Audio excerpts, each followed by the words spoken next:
So I do miss the person I was. I do miss the stamina that I had, and I don't have it now.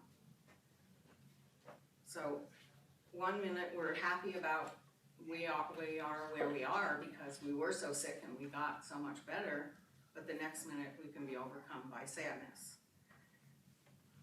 And the grieving is because we've gone through a chronic illness, and it's probably one of the most intense things we've ever gone through in our lives. The second thing is we can feel as if we're letting people down, even though we were repeatedly told that we're not.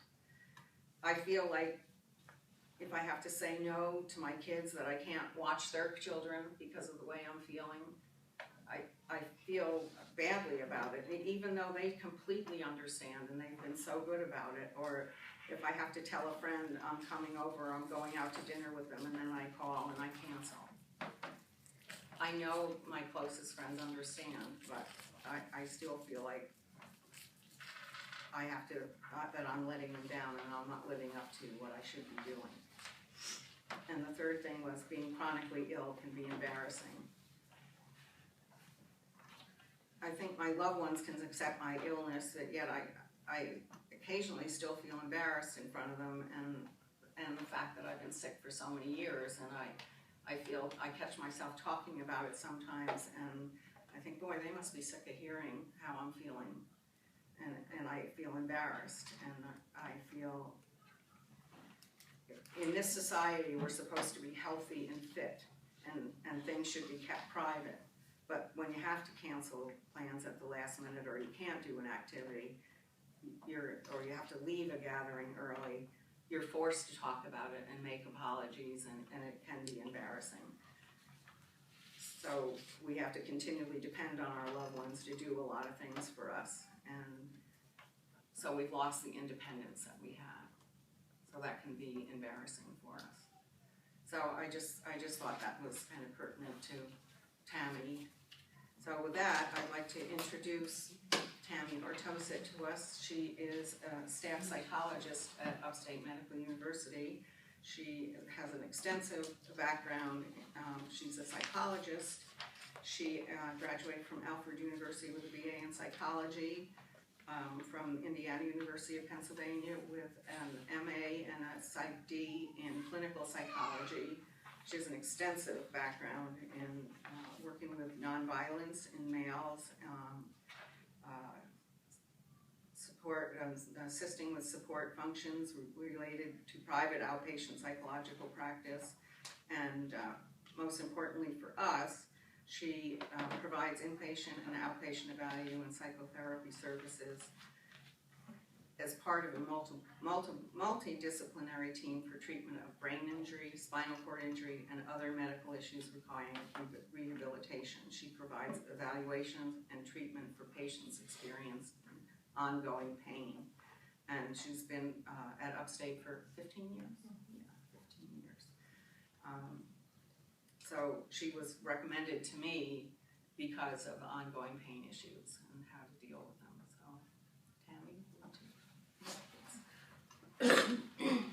Well, thank you. Thank you for inviting me, Joan. I'm happy to have the opportunity to speak. And I was telling Joan that I just want to say, you know, I've spoken at different types of support groups, and I think this is just really a wonderful turnout. Again, most times when I've come to speak, it's been smaller groups, and I think that really speaks to the strength of this organization. I think this speaks to the efforts that all of you have made in coming together and being interested and active and involved in supporting each other and supporting an organization like this, which I think is incredibly valuable. So I just want to give you that feedback that I think, again, just the participation here is wonderful, and I think really speaks to the strength of this as an organization. I have just some handouts, which are just sort of an outline of things that I'm gonna that I wanted to touch on. So as Joan mentioned, just a little bit about myself. So I'm a clinical psychologist. I've worked at Upstate Medical University for the last 15 years. And my area of specialty is rehabilitation psychology, really working with people who have experienced significant illness or injury. Often, some people end up requiring inpatient rehabilitation services, including a gentleman that I worked with just a few months ago with GBS from the Utica area, who required inpatient rehabilitation. So certainly while GBS and CIDP are fairly rare, not as common of a diagnosis as we see in inpatient rehabilitation. Certainly there are times when I've worked with folks, and one of the things that I enjoy so much about the work that I do is that the medical field has become very, very specialized. But that often when people are experiencing a significant injury or illness, a lot of the focus becomes on the medical piece, the medications, the treatment, the scans, the x-rays, all of those medical pieces, and that sometimes really what gets missed is the emotional effects of an illness or an injury on a person's life and on the lives of those around them. So I really feel honored to have the ability to meet with people, to try to be a support to them, to try to give some tools for how do you integrate a significant change, a significant illness or injury. How do you integrate that into the story of your life in a way that makes sense, in a way that that allows you to move forward. So I think that there and other areas of interest that I have is kind of the mind-body connection, and particularly how that relates to pain and pain management. We know that that pain is a very complex experience, that it involves both physical responses as well as emotional responses, and that I think in our country, in our culture, there's more and more interest in looking at alternatives to medication, and that there's a growing interest in people in looking at how do we complement. Yes, the medication and the medical interventions, that's an important piece, and that's one piece. But how do we complement that? How do we work together with the medication and the medical piece with some of these non-medication treatments or strategies, and how those can work hand in hand.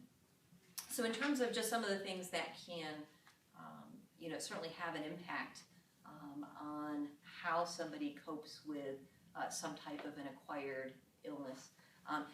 Obviously, everybody can have a range of differences, and part of what comes into that is a person's personality, as well as their cultural and family background for how they view that illness or injury. But certainly a lot can depend on the characteristics of the illness itself, and certainly often with GBS, what the onset of that illness looks like. Certainly often with GBS, it's a very sudden onset. Again, the gentleman that I worked with a few months ago, was experiencing flu-like symptoms, some type of a viral illness, that then over the course of really just a matter of a few days, really developed very quickly into the muscle weakness, into the pain, into the pretty significant limitations. And so that was a very sudden onset for him. And when there's been some change in functioning that has such a sudden onset, there isn't as much of an ability to cope and to adjust to that, which can make that a lot more challenging and difficult. What the course of the illness looks like. whether it's a progressive course, whether this is something that that worsens over time. Again, CIDP I'm not as familiar with. I haven't had as much experience on our inpatient unit, but my understanding is that that can have certainly a progressive type of a course to it. You know, whether also whether it's whether symptoms or ongoing symptoms are constant, or whether they sort of are relapsing, remitting type of a course.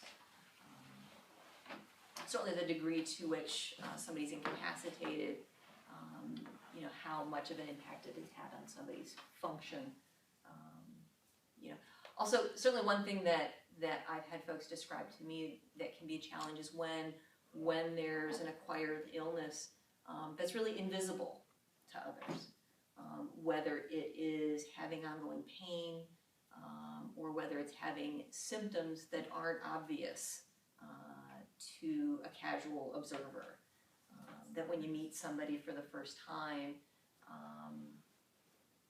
you know, that as into your physical appearance, that you've got all your arms and legs and fingers and toes, and that there isn't anything sort of obvious in your physical appearance, to let other people sort of quickly understand, you know, what you may be experiencing, and that can really be a challenge. You know, for, you know, how, you know, when do I begin to talk to somebody if I'm meeting new people, or in a social situation, or even in the grocery store? You know, how do I how much do I share? What do I share?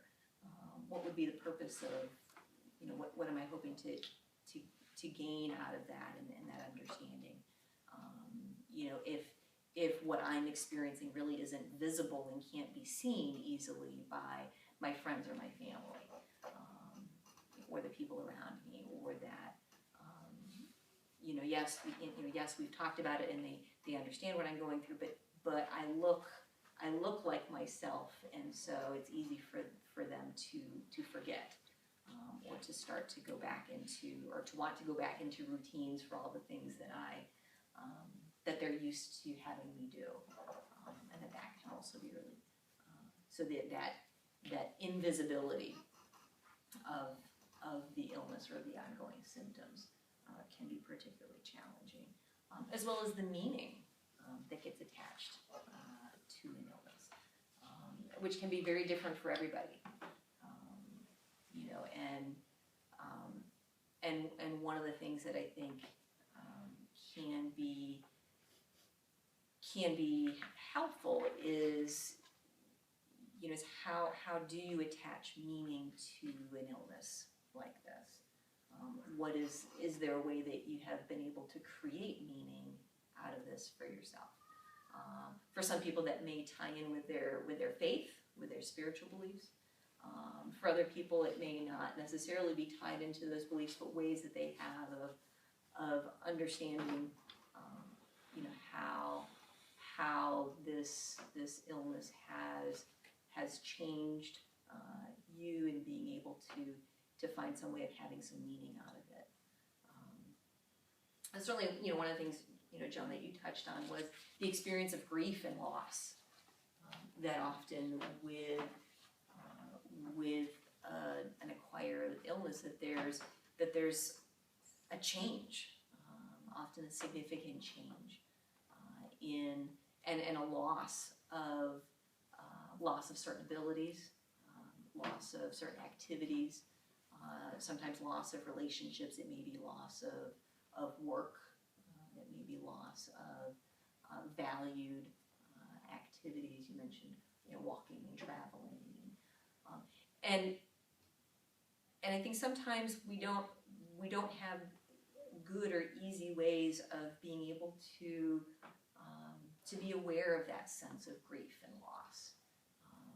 You know, when a person when we've experienced somebody who has actually died, we have in our society, we have ways of acknowledging that. You know, we have calling hours, we send flowers, we come together, we share memories, we may share some tears, we have a funeral, we have all of these social means of being able to assist each other in talking about that grief and that loss.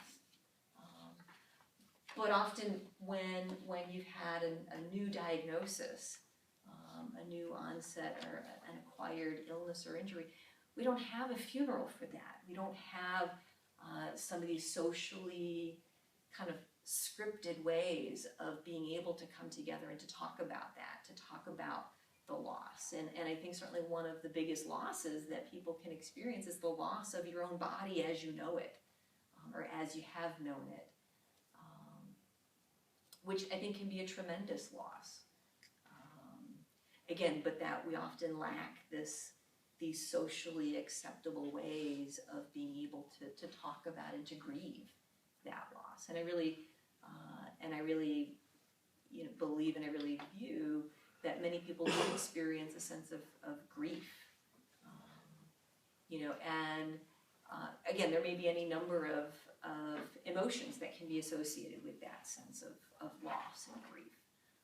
People may, and Elizabeth Kubler-Ross, is a pretty well-known researcher that talked about sort of these stages of grief. And what we've come to learn is that it's not that they're really these nice, neat stages that everybody goes through in this linear fashion, but that people may experience different emotions at different times, and that they wax and wane and go back and forth, and whether it's somebody may feel shock initially at when they first may be diagnosed. Then they may move on to sadness and real grief and at what this means and issues of loss. People may experience anger, and I think that can lead to those questions of why did this happen to me? What did I do wrong? Why did I deserve this? Experiencing those types of questions. Many people can feel guilty. Guilty, that you're not able to do some of the things, able to take on some of the roles that you've been able to take on. People may feel guilty that that you have this condition, but that there's other people who may be more limited or have a more severe case, and feel guilty that you're doing, that you're functioning better, or that your case isn't as severe maybe as somebody else. And so there can be feelings of guilt for different aspects of that. Again, certainly changes in roles, from being, maybe in work roles, in family roles, as a caregiver, or as the person who takes care of X, Y, and Z in the home,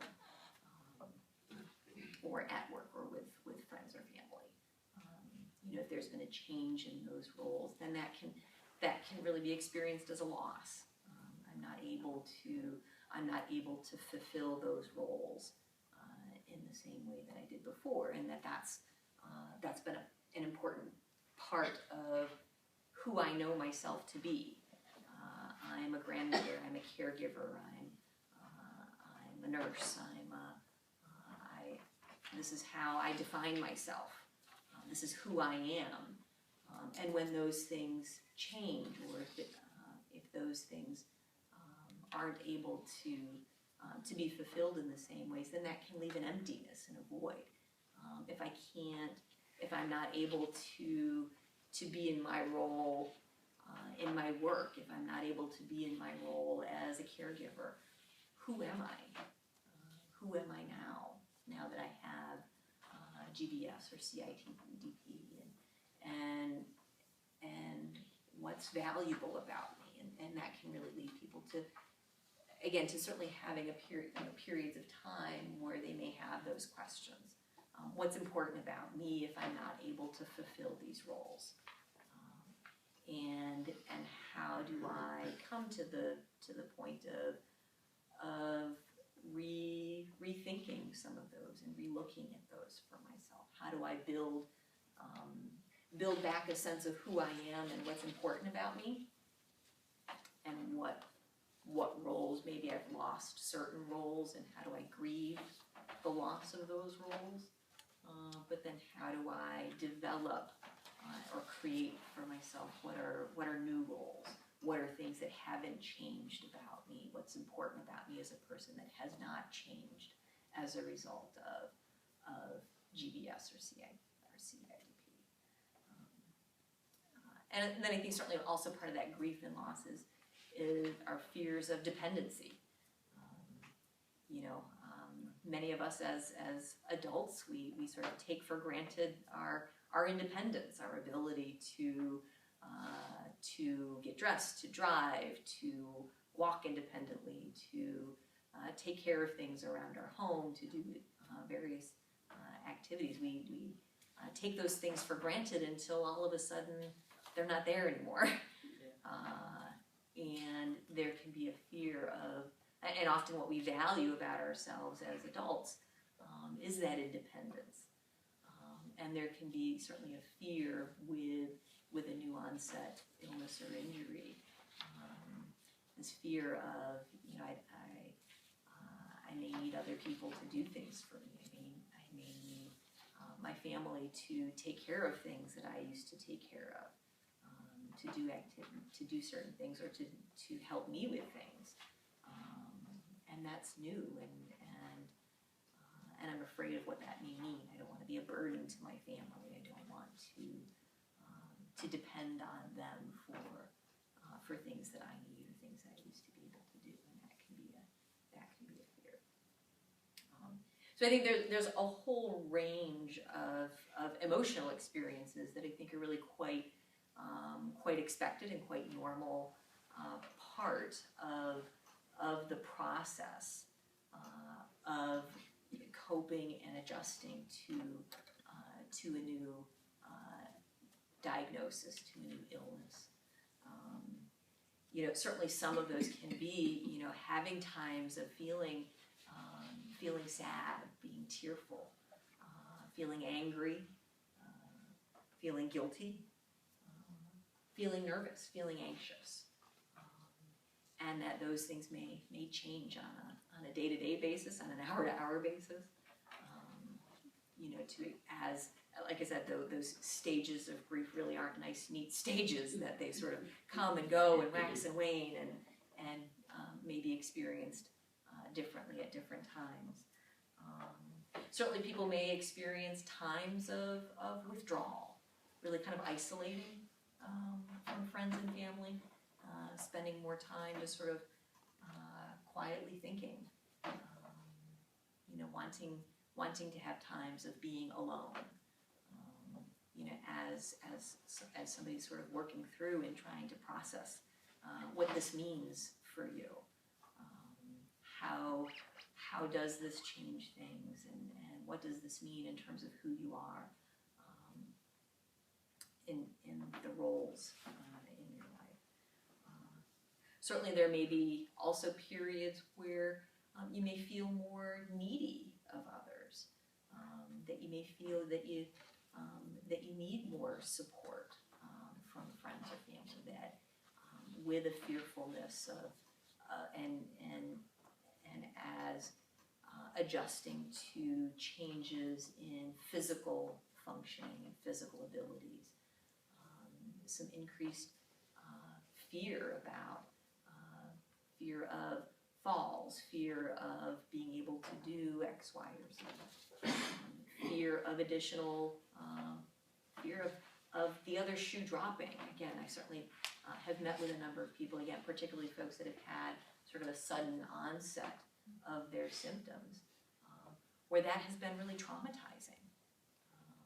And that, if this happened all of a sudden and came out of the blue and I wasn't able to predict it, I didn't know it was coming, this fear can develop of what about something else? What about the next thing? And being more fearful of that, and wanting to have other people closer to help reduce that fear. Certainly, again, also I think it's a pretty normal and fairly common experience to have, at least at times, sort of transient thoughts of, well, geez, why even bother? What's the point? Maybe this would have been better if I hadn't survived, and now I have to go through all of this. I have this pain, or I have these physical changes. At times this just feels exasperating and feels overwhelming. I don't know that I have the ability to cope with this, and maybe I would have been, maybe it would have been better off if I just didn't survive and that I wasn't alive. Again, and to at least have some of those thoughts that sort of come in and come out is relatively common. And I think that the question becomes, and often what some people are concerned about is, okay, so where do we draw the line between some of these emotional responses that are fairly common and normal responses to an illness or an injury, and where do we draw the line to where we start to become concerned about something more like a clinical depression, and how do we know the difference, and what are some of the things that we need to do differently, when things have kind of crossed the line into really more of a clinical depression, and so I think where I kind of draw that line is when, again, as I mentioned, sort of the normal emotional responses, they come and go, they wax and they wane and they change. I think it's really when somebody is experiencing some of those intense feelings of sadness or depression that doesn't go away, that doesn't kind of wax and wane and go up and down, but where they really have that sadness, where they really have those depressed feelings, and they're stuck in that state for an extended period of time. Somebody may be withdrawn. They're not doing, connecting with a lot of their friends and family, not making a lot of those social connections that they're normally used to doing. They're not engaging in a lot of the activities that, hobbies and interests. Feeling very teary and sad, having difficulty getting out of bed in the morning and getting dressed. Getting showered, getting bathed, and again, those things lasting, and feeling stuck there. I think that's when we start to cross the line into, okay, now this is really something that we need to really pay attention to, and maybe we need to look at something a little bit more intensive in terms of how do we treat this, because if this person is stuck in these feelings, it's really seeming that they may not be able to. They may need something in addition to help move past that state, versus somebody again who has that kind of the waxing and waning. The feelings come but they go. That person often is able to isn't stuck in those feelings. Feeling low energy or slowed down all the time, which can be a little tricky, because often with some of these medical issues, fatigue goes along with it. And so having to try to figure out the distinction between, okay, how much of this fatigue and feeling slowed down, how much is symptoms of my GBS or CIDP, versus how much of this feeling fatigued and slowed down, and not wanting to get up and do things, how much of that is potentially my mood and potentially depressed mood. And so we need to try to take a look at that. Changes in sleep.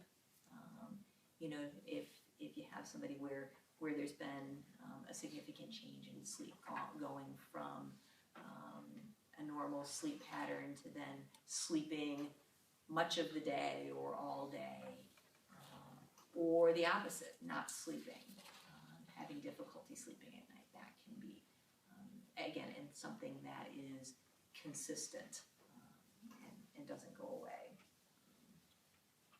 can be sort of something that this may be something to pay attention to. Significant weight or appetite changes, and also as memory, being unable to focus and concentrate, being unable to remember things, having to repeat a lot of questions, feeling guilt, feeling hopeless, being more irritable, as well as certainly ongoing thoughts of death or suicide. Again, those transient passing thoughts, again, certainly are fairly common, but whenever there's thoughts that sort of stick around, or when those thoughts start to get more active in terms of developing a concrete plan, those are times certainly when we want to pay more attention to that. So I think, what are the things that we can do about, both this sort of normal coping adjustment process as well as with things like depression. I think one of the first things that can be incredibly important is to identify it, to be able to talk about it, and to say that, okay, here it is. Here's how I'm feeling. I have been very depressed. I have been having some of these thoughts, and I have had these feelings, and I've felt stuck in them. Or I've had these feelings, and they kind of come and go. I have, one day I'm angry, and one day I'm sad, and another day I'm anxious. Being able to label it, to talk about those feelings, can be a big help. Just to be able to identify what it is that you're feeling, so that you're not having to sift through and to sort out, those experiences by yourself. Communicating. I think being able to talk about that with someone, whether that is with your doctor, whether it is with friends, whether it's with family. We're human beings, we're social animals.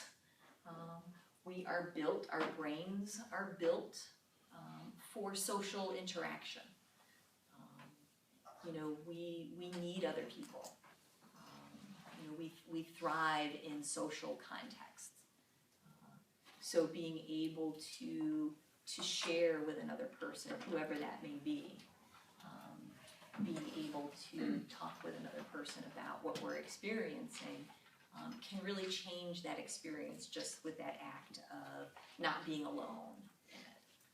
And again, I think that also speaks to the value of these types of meetings, is that all of you may sort of experience what it's like, just to know that you're not alone, and that other people may be experiencing some things in common. I think other things that can be helpful is to set goals. To have a way of thinking forward. That okay, maybe I'm not able to walk, as I did previously, and with the distances that I did. But here's my goal. I still would like to be able to travel, and I may now need to think about, okay, how do I adjust so that I can still continue to travel and do some of the things that I enjoy. But having goals that you set for yourself, and having something that you're working toward can help to give a forward focus. And help to provide some hopefulness with that. Staying active, exercise can be a great means of managing mood. Exercise can be a great means of managing pain. When we move, when we exercise, the body produces endorphins, which chemically look almost exactly like morphine, but you don't have the side effects. So having some kind of exercise some kind of regular exercise, and whatever that may look like can be very helpful. Spending time with family and friends, again, those social connections. Looking at nutrition. Often when we're struggling emotionally, certainly for many people, we reach toward comfort foods. Those are the cookies, the the carbohydrates, the sugars, the fatty, the feel good foods. Which in moderation, can be comforting and can feel good.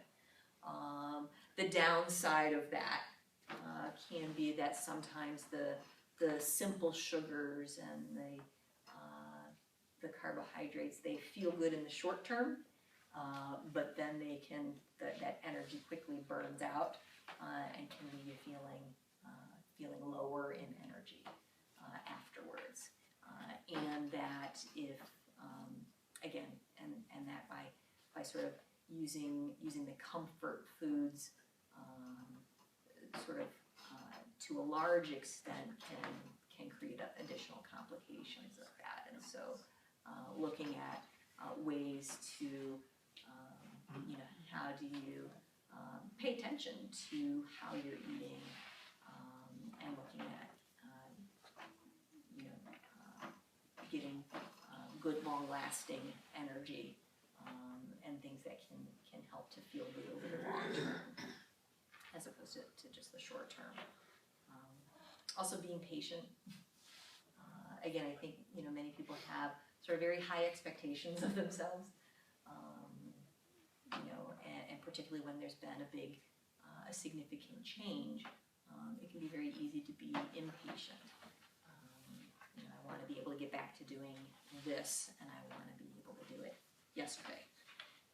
Oh, yeah. Can relate. It was done. Oh, no, I didn't. Yeah, can relate to that. But again, I think, be patient with yourself. That this is a process of learning new things, of learning this new diagnosis, learning this new body. They say GBS is getting better slowly. Right. And so that slow process, means I think having patience for yourself, and trying not to be too hard on yourself for not sort of having it all figured out already, but to acknowledge for yourself that it's a process that doesn't happen overnight. Certainly, things that have been found to be helpful, practicing, stress and anxiety management types of techniques. Part of we'll go through a brief exercise in mindfulness meditation that I think can be helpful. There's different types of stress and anxiety management, techniques that, I'll talk about even more so when we talk here a little bit about pain. Yoga, meditation, what are the things that you do for yourself to manage stress, and to help yourself with that. Getting out in the community, connecting, groups like this, support groups, volunteering, developing new roles maybe that are meaningful to you, that feel that gives you a sense of purpose, that feels like gives you a role, giving back. And then another thing that many people are engaging in lately is even keeping a journal. And some people will keep a gratitude journal. So being able to write in it every day things that you're grateful for. That has really been found to be a way of building and reminding ourselves of those positive things in our life.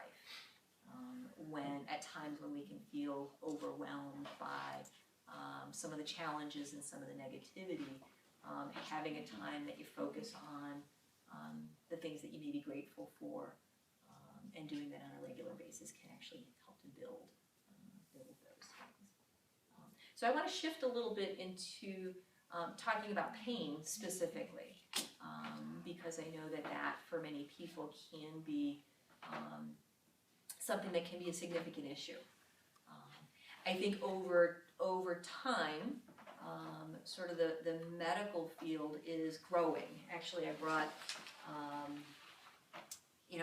the Monitor in Psychology, which is the magazine that's put out by the American Psychological Association. Psychologists brought to, and the front cover this month, which I thought was very appropriate to bring here for November, is non-opioid treatments for pain. That over time, again, that very often when people experience pain, what a lot of the focus is medications and injections and the procedures. There's been a huge growth in the last even just 15 years for different procedures and treatment options for pain. But there also, I think, that we see sort of a backlash to that from patients.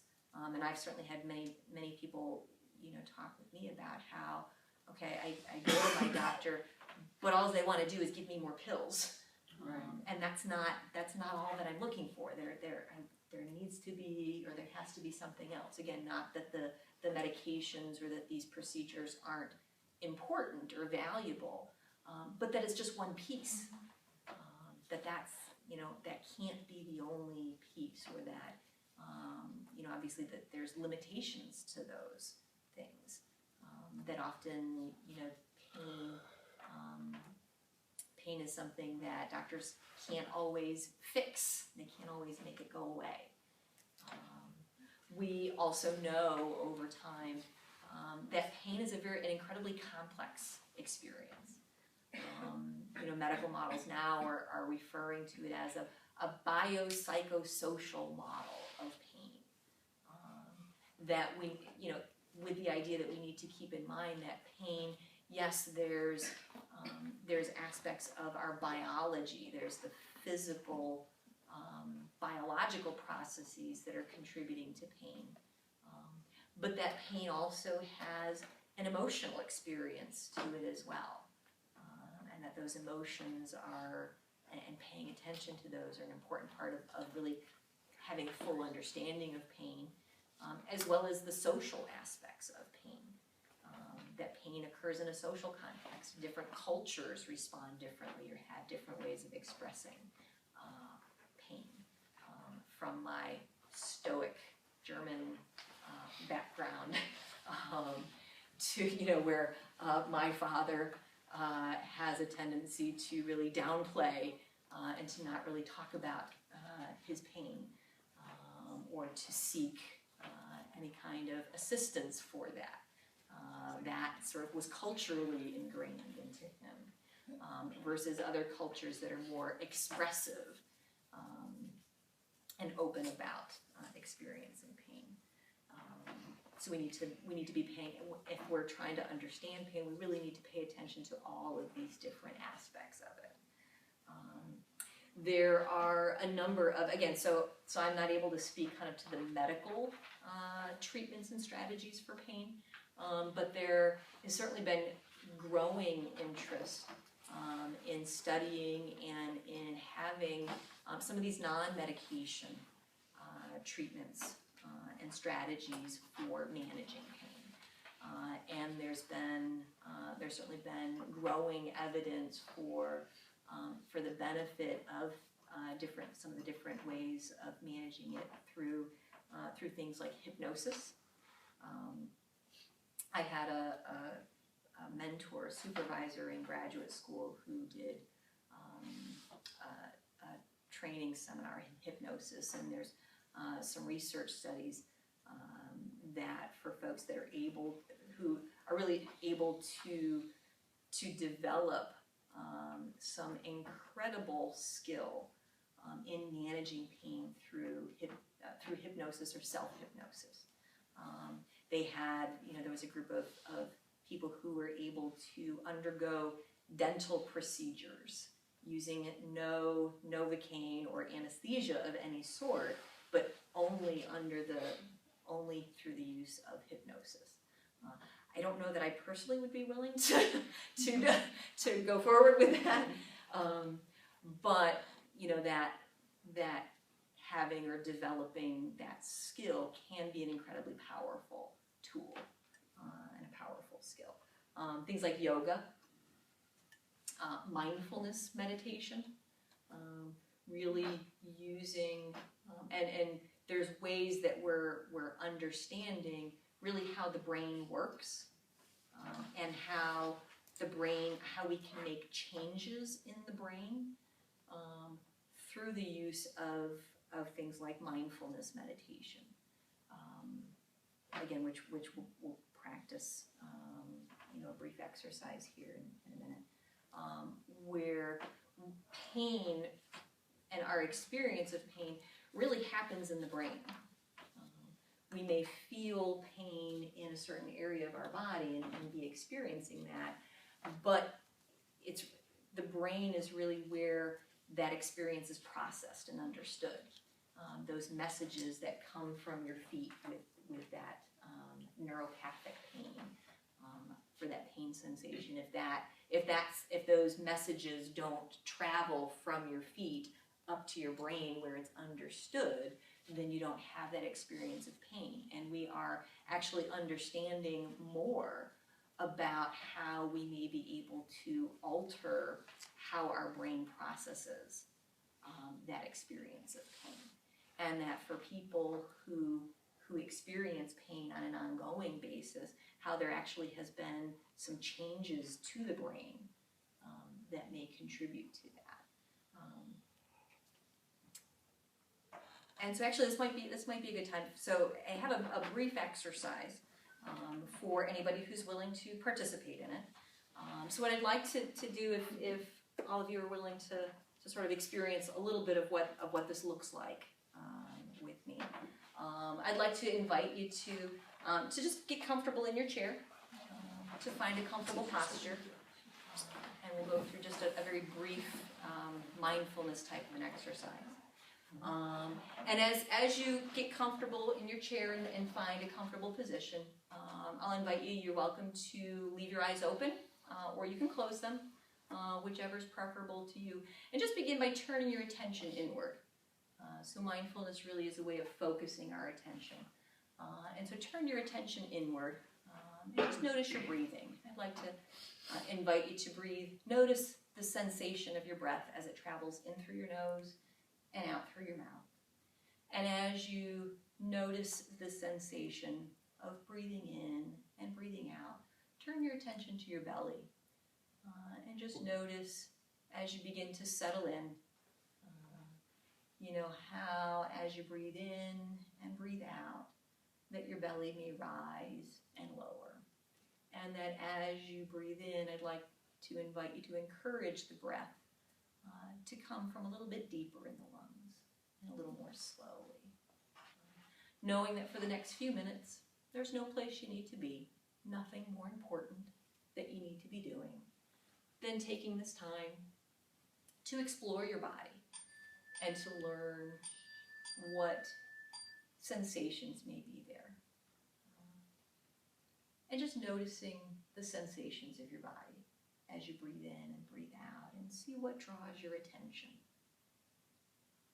It may be a pleasant sensation, it may be a sensation of feeling calm or at peace, or it may be an unpleasant sensation. You may notice pain or discomfort. And whatever that sensation is that you notice, I'd like you to welcome it, to not judge it, to be open to that experience, and whatever that is, knowing that we don't need to change it, just to be accepting of what it is and that it's there. And then as you continue to breathe deeply and slowly, and noticing that sensation, I'd like you to really focus on that sensation and send it feelings of warmth and acceptance.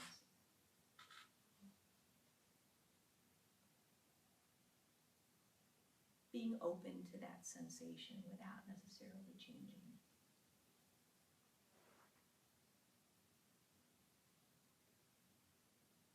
And as you direct feelings of warmth and acceptance toward that sensation, I'd like you to just notice how or if it changes and what that experience is like.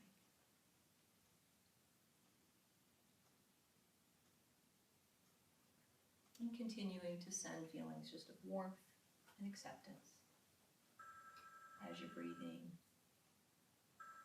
slows. Noticing anything that draws your attention, acknowledging it, knowing that it's there, but knowing that you can choose what you decide to pay attention to or not.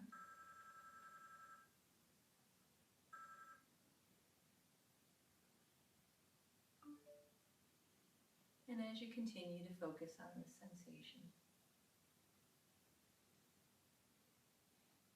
begin sending warmth and acceptance.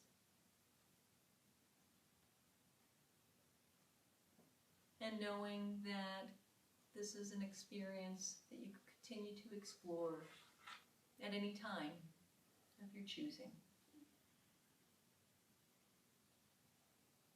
And I'd like to invite you to take another few seconds to prepare to bring your attention back to the sights and the sounds in the room around us,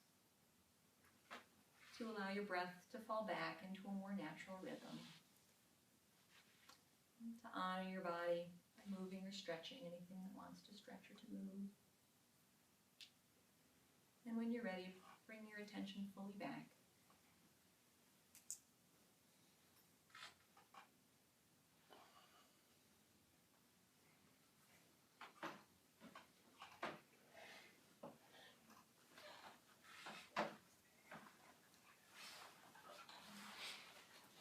Again, that was just a very brief example of one type of a mindfulness sort of exercise. I don't know if anybody has any